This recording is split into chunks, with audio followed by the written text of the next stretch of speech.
Ayan. Yes. Matapos namang madawit at mabasal isyong hiwalayan ng Katniel dahil daw kay Andrea Brillantes, nagsalita ng host na si DJ Jaiho at may commented siya para sa mga basher niya. Roll, BTR. Sugarcoat or mag-showbiz, wala talaga akong idea yung sa mga nagalabas na about din may Andrea Brillantes. Wala talaga akong idea. Tinay ko look back nung pangako sa Elisa. Wala talaga. Because I remember, yung magka-dress room naman talaga is ako, si Andrea at si Angelica. Kasi kami yung team Cloud. Tapos si Daniel and Catherine, hindi naman yun napag-ihiwalay sa dressing room nila talaga. So that time, wala talaga akong idea na may sabi nila, pangako sa Elisa pa lang daw, may ganun na. Tapos may mga nagsasabi din naman na yung issue about them is with sa ex-partner naman yung life. So, sa Excel na yan, wala akong idea.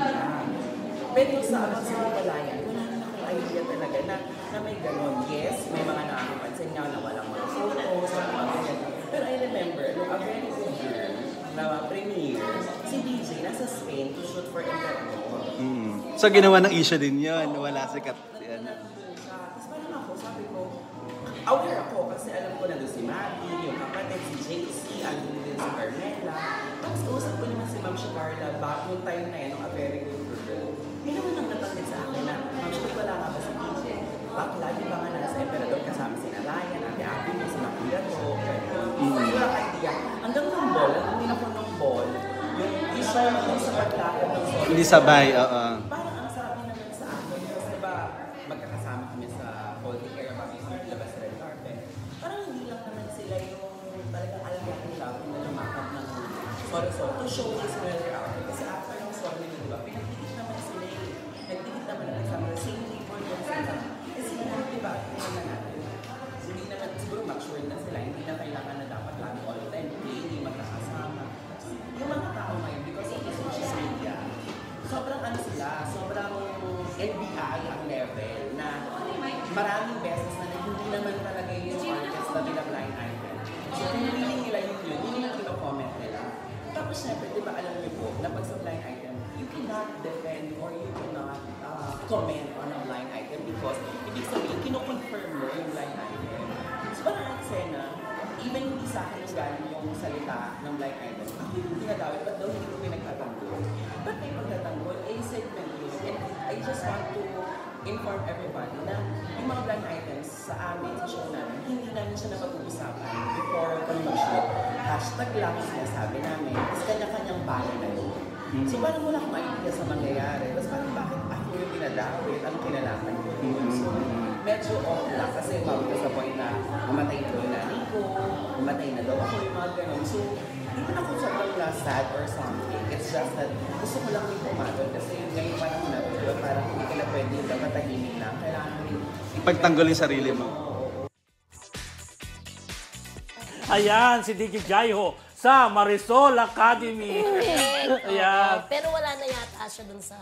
Sa kabila? Kabila. Oo. O, diba? Parang ano, may complete na yata sa schedule niya. Parang Yes, ang nagpaalam dami na niya siya. nakasing show, diba? Meron siyang show sa GMA7 eh. Parang kasama niyo siya, di ba? talaga Sa kanya ba? ba? Ay, hindi. Story in Life ba yun? Basta isang series. Meron siyang show, hindi na talaga kaya ng schedule. Oh.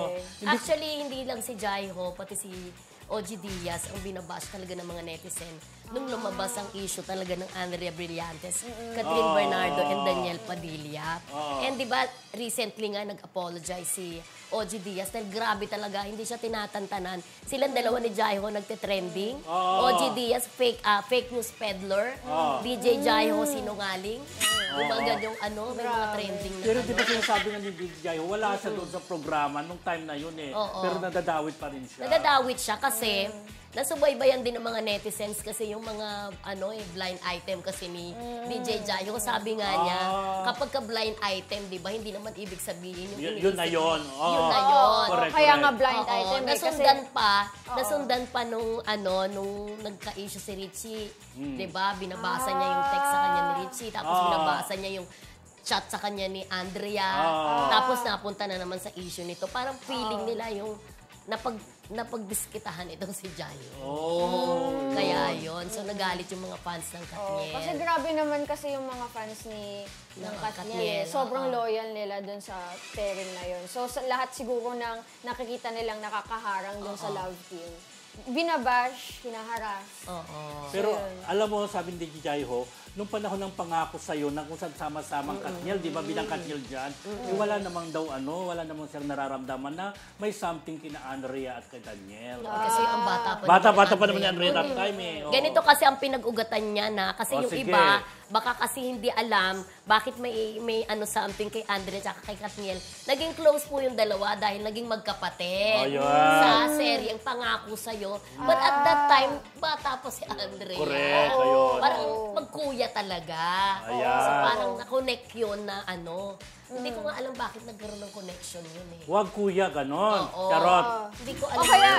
O kaya meron rin Baka naman... naging close lang talaga Oo, sila.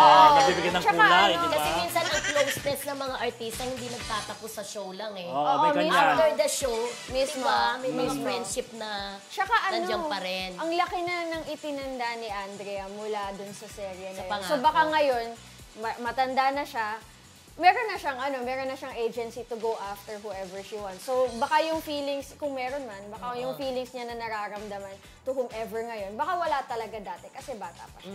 Ayan.